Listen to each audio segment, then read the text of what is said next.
अस्सलाम वालेकुम दोस्तों आज थोड़ी ठंड ज़्यादा थी।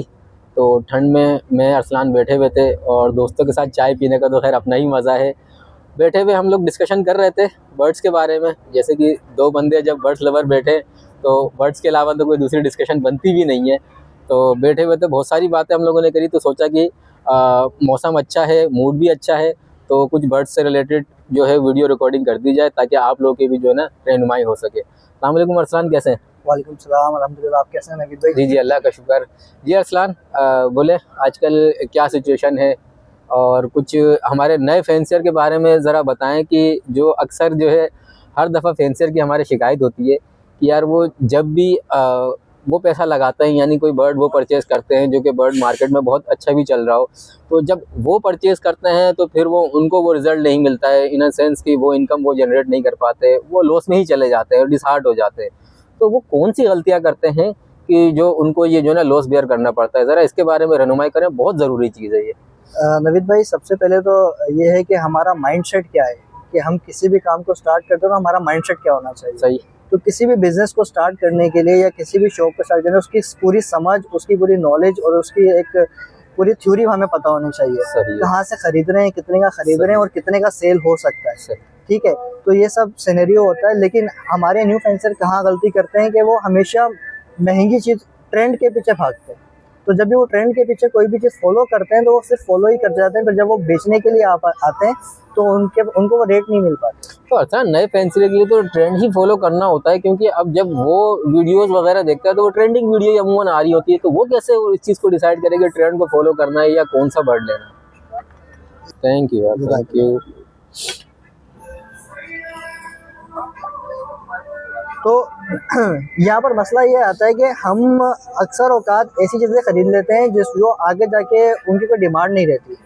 मिसाल के तौर पे कि जब क्रिमिनो अच्छा चल रहा था तो पार्बलू की भी अच्छी वैल्यू चल रही थी। हाँ, तो पार्बलू स्प्लिटिनो। सही है। अब क्रिमिनो एक अच्छी वैल्यू का बढ़ता 30 से 40 हज़ार रुपए का, तो उसकी वजह से बैक एंड पे उसके स्प्लिट जो है पार्बलू स्प्लिट इनो वो बहुत अच्छी प्राइस पे बिक रहा था, जो कि 20 से 15 हज़ार रुपए हमें बहुत अच्छी प्राइस लग रहा था। ये तो बिल्कुल समझ लो रेट कम होने के बाद आया था, वरना 30-35 हज़ार रुपए का पार्बलू स्प्लिटिनो मिलता था, वो भी मिलता नहीं था। ये होता बेसिकली ये कि मार्केटिंग टैक्टिक्स होती है। सही है। कि बड़े बड़े ब्रांड्स जो है वो इसी तरीके से अपना माल जो है वो बेचते हैं। इसी तरीके से लवबर्ड में भी है कि हमें एक हायर हैंड की चीज दिखा दी जाती है, फिर उसके स्प्लिट्स हमें सस्ते बेचे जाते हैं। जब हम वो इतनी हायर में, जैसे हमने 2 लाख का कोई बर्ड देख लिया, तो अगर उसका म्यूटेशन हमें स्प्लिट हमें अगर 50,000 रुपए के मिल जाए तो हम उसको खुशी खुशी खरीदते हैं। हाँ, तो हमारे ज़हन में ये आता है ना कि हम 2 लाख तो नहीं लगा सकते कि चलो 50,000 हम लगाकर वही चीज प्रोड्यूस कर सकते हैं। तो यही वो हमारे गेम, हमारे दिमाग से खेलते हैं कि हमें 50,000 रुपए कोई अमाउंट ही नहीं लगता। हम बिना देखे उसको खरीद लेते हैं, क्योंकि हम 2 लाख रुपए को बहुत बड़ा समझते हैं। जब हमारे को जब फौरन एक प्रेजेंट दिया जाता है कि 50,000 रुपए में आप ये हासिल कर सकते हैं, तो हम फिर जो है ना उस 50,000 की वैल्यू हम समझते हैं बहुत कम हो गई है, 2 लाख के मुकाबले कंपेयर करते हैं, हम खुशी खुशी लेते हैं। बिल्कुल ऐसा ही है। सही। सारा सिनेरियो ये है। अच्छा, तो ठीक है अरसलान, फिर आगे की हमें फिर क्या आजकल यूँ समझ लो कि हम ऐसे कौन से बर्ड लगाएं? लव बर्ड में ख़ास तौर से हम तो लव बर्ड के ज़्यादा शौकीन भी हैं, तो लव बर्ड में कौन सी म्यूटेशन ऐसी लगाएं कि जो आगे कुछ बेहतर जो है ना आम फैंसर की ख़ास तौर से हम बात कर रहे हैं इस वक्त, जो उसको थोड़ा बहुत जो है ना वो इनकम जनरेट उसकी हो सके? नवीद भाई, मसला ये आता है कि आम फैंसियर ये चाहता है कि वो 50,000 लगा के 2 लाख रुपए कमा ले, जो कि नहीं होता। ठीक है, तो उसको रियलिटी के ऊपर काम करना चाहिए। 50,000 लगा के 30,000 तो कमा सकता है, लेकिन 2 लाख रुपए नहीं कमा सकता उससे। तो कोई भी काम, कोई भी म्यूटेशन ऐसी खरीदे जिससे वो, जैसे अगर उसने फॉर एग्जांपल 50,000 का कोई बर्ड खरीदा है और अगर उसका एक बर्ड 10 हज़ार रुपए का बिकता है उससे, सही है, जब वो नीचे आ जाता है, उसने 50 का खरीदा, जब नीचे आता है तो 10 का हो गया। तो अगर वो 10,000 रुपये बेच लेता है और 5 बच्चे भी बेचता है, उसके पैसे तो पूरे हो गए। लेकिन तुम्हारी बात तो बिल्कुल लॉजिकल है और हम भी ऐसा ही करते हैं जब भी हम अल्हम्दुलिल्लाह खुश हैं, हैप्पी हैं। लेकिन ये हकीकत है कि न्यू फैंसर इस चीज़ को नहीं समझता है। अब वो उसी 50,000 को लेके जो है ना वो पीटता रहता है कि नहीं मेरे 50,000 लगे तो मेरा बर्ड 50,000 का जाना चाहिए। अब वो ये चाहता है कि वो 50,000 रुपए लगा के एक बच्चा 50 का बेचे और उसको 2 लाख रुपए कमाए। और उसमें भी ये सिचुएशन आती है कि वो समझता है कि मेरे पास बर्ड आ गया ना, तो अब जैसे मैंने लाइन लगा के ये बर्ड खरीदा है, अब मेरे पास भी लोगों की लाइन लगी हुई हो ये बर्ड खरीदने के लिए, तो मैं नखरे दिखाऊं। अच्छा, तो ये पहले मुझे ये बताओ कि ये लाइन किनके पास लगी हुई होती है? क्या कोई नया बंदा इंटर हो और अगले साल से उसके पास लाइन लगना शुरू हो जाए, या उन लोगों के पास लाइन लगी हुई होती है जो बहुत पुराने होते हैं? यहाँ पर बात यह है, जो पीछे बैक एंड से काम करते हुए आ रहे होते हैं उनके पास अच्छे खासा स्टॉक जमा होता है। सही है। हर एक बर्ड का सही है। आप कोई भी ट्रेंड उठा के देख लें, उनके पास बर्ड मौजूद होता है। सही। ठीक है। सही है। तो हमें ये करना चाहिए कि हमें हर म्यूटेशन के ऊपर काम करना चाहिए। हमें नहीं पता कौन सा वक्त कौन सी म्यूटेशन का होगा, क्योंकि म्यूटेशन में हमेशा वक्त बिकता है। ये बात तो है। ठीक है। तो हमें नहीं पता कि कौन, जैसे अभी सफायर था, हाँ। किसी के पास सफायर लगा होगा नहीं लगा होगा हमें नहीं पता। ठीक है। लेकिन जब सफायर की डिमांड आई तो हर घर से सफायर निकल रहा है और अच्छे पैसों में बेच रहे हैं फिर। हाँ। वो तो जैकपॉट लगा था सफायर में। तो जैकपॉट था। तो इसी तरीके से अगर आपके पास अभी जैसे हर म्यूटेशन, जैसे डाइल्यूट है, टायलेट है, आपका डन फेलो है, पेल फेलो है, अगर आपने ये सारी म्यूटेशंस के ऊपर काम किया होगा, कभी भी किसी का भी वक्त आ सकता है। अगर आप सिर्फ डन फेलो के ऊपर या पेल फेलो के ऊपर या इनोस के ऊपर काम कर लेंगे और फिर अगर उसका वक्त नहीं चला तो आप तो रोएंगे फिर। हाँ, लगभग वो क्रीमिनो और अल्बिनो में यही तो हुआ। वो लोगों ने उसके अलावा किसी बर्ड को एक्सेप्ट ही नहीं किया।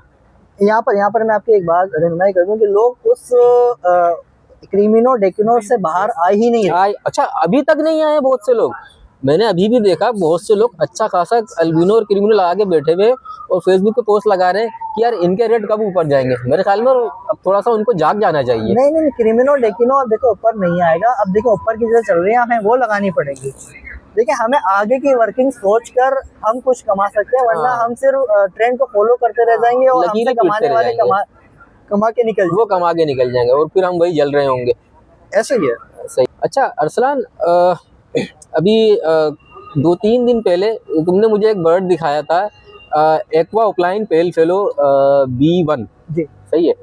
वो बर्ड बिका था, किसी ने उसको खरीदा था, और जिसने उसको खरीदा था वो खरीदने वाला आपकी तरफ आया था कि यार मुझे इसकी पेयरिंग करनी है। तो ज़रा उस बर्ड के बारे में बताओ, वो बेचने वाले ने कितने का बेचा था? आप भले प्राइस मेंशन नहीं करना, ठीक है, लेकिन ये थोड़ा सा एलिब्रेट करो इस चीज़ को कि यार बेचने वाला भी कितना बेवकूफ़ और खरीदने वाला, मतलब थोड़ा सा इस चीज़ को बताओ मेरे को। मैं आपको एक चीज़ बताता हूँ कि हमारे यहाँ ना बेसब्री बहुत है लोगों में। वो एकदम से अपनी जो चीज़ है उसके प्राइस को फौरन से नीचे ले आते हैं। अब वो जो बेचने वाला था उसको ये अंदाजा ही नहीं हो क्या चीज़ बेच रहा है। क्या चीज़? बर्ड बहुत क्लास का था वो। और जो ले रहा है उसको भी नहीं पता वो क्या ले रहा है। वो आगे से मुझसे पेयरिंग पूछ रहा है कि वो उसकी मैं क्या पेयरिंग करूँ। उसको, यानी कि खरीदने वाले को उस बर्ड की अहमियत ही नहीं पता है ना। अब जिस बंदे को उस बर्ड की अहमियत ही नहीं पता, वो क्या उसके पैसे देगा? ये चीज अब यहाँ पर ये बात आती है शौकीन की। यहाँ पर शौकीन आपको उस बर्ड के सही प्राइस देकर जाएगा, और जो सिर्फ पैसे कमाने आए ना वो आपको डिमोटिवेट करेगा। आपको डिमोटिवेट करके आपको आपके रेट्स को नीचे लाएगा और उन रेट्स के ऊपर परचेजिंग करेगा। अगर आप डिमोटिवेट नहीं हो रहे, अगर आप न्यू फेंसर को नहीं समझ में आ रहा काम, ठीक है, तो उस काम को छोड़ के चला जाए। सिंपल है। हाँ, अगर आपको हमें कोई काम समझ में नहीं आता तो आप चले जाओ, बिल्कुल। लेकिन उस काम को बुरा करो, उसको फिर आप बदनाम करो, डिफेम करो, तो ये गलत बात है किसी भी काम। सही बात है। अच्छा अरसलान, फर्दर क्या वर्किंग कर रहे हो? फर्दर वर्किंग के बारे में बताएं कि कौन सा वर्ड किस में वर्किंग में डाला जाए, किस में मतलब उसके फ्यूचर हमें जो है वो लग रहे हैं कि यहाँ थोड़े बहुत ब्राइट होंगे। वो किन वर्किंग में कौन सा वर्ड आ सकता है, यानी कि सस्ते वर्ड से हम अच्छा वर्ड प्रोड्यूस कर सकें, कुछ इस तरीके की पेयरिंग बताएं। अच्छा, तो यहाँ पर नवीद भाई, यहाँ पर कुछ वर्ड ऐसे हैं जिसमें अभी भी बहुत काम है। अच्छा, ठीक है। अब जैसे कि मैं आपको मिसाल दूं कि yellow face offline done fellow, ठीक है, अगर आप इसको प्रोड्यूस कराने जाओगे तो आपको 1 साल स्प्लिट बनाने में लगेंगे इसके, फिर दूसरा साल जाके आपके पास इसका विजुअल बच्चा आएगा। तो अगर आप इस साल इसका स्प्लिट बना लेते हो तो अगले साल इसमें कमा लोगे ना। बिल्कुल सही। और हमेशा याद रखिएगा कि आप कभी भी सस्ता बर्ड लेके कुछ भी नहीं कमा सकते। That's the point। आप हमेशा महंगा बर्ड लेके ही कमाओगे। यहाँ पर तो ज्यादातर लोग जो फेंसियर होते हैं वो इंतजार में होते हैं कि इसकी मार्केट गिरेगी तो हम खरीदेंगे। अब मुझे आपने एक मिसाल के तौर पे मैं आपको बताऊं, आपने एक बर्ड खरीदा, ये 5,000 रुपए पेयर है, अब उसके बच्चे आप कितने के बेचेंगे? 1,000 रुपए का। 1,000 रुपए का ही जाहिर ही बिकेगा। क्या कमाएंगे आप उसमें? तो आपकी नहीं ना, वो लग्जरीज क्या, वो तो खाली वो दाना और उसकी मेहनत ही बराबर करेगा। तो अगर उसी इन हैंड पे आप अगर 50,000 का जोड़ा खरीदते हैं और उसका बच्चा 10,000 रुपए का बिकता है तो वो आपको कुछ देकर जाएगा। वो बिल्कुल देके जाएगा। हाँ सही है। अगर आप अभी उसके ऊपर वर्किंग करना शुरू करते हैं, जैसे डन फेलो को येलो फेस में लेके चले जाएं, सही है, डन फेलो को एक्वा में लेके चले जाएं, इसमें भी बहुत काम है।